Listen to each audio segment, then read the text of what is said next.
بسم اللہ الرحمن الرحیم۔ صحیح بخاری حدیث نمبر 2۔ ایک شخص حارث بن ہشام نامی نے نبی کریم صلی اللہ علیہ وآلہ وسلم سے سوال کیا تھا کہ یا رسول اللہ، آپ پر وحی کیسے نازل ہوتی ہے؟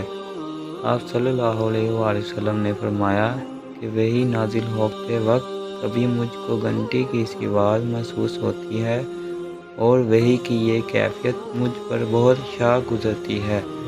جب یہ کیفیت ختم ہوتی ہے تو میرے دل و دماغ پر اس فرشتے کے ذریعے نازل شدہ وحی محفوظ ہو جاتی ہے، اور کسی وقت ایسا ہوتا ہے کہ فرشتہ بشکل انسان میرے پاس آتا ہے اور مجھ سے کلام کرتا ہے، بس میں اس کا کہا ہوا یاد رکھ لیتا ہوں۔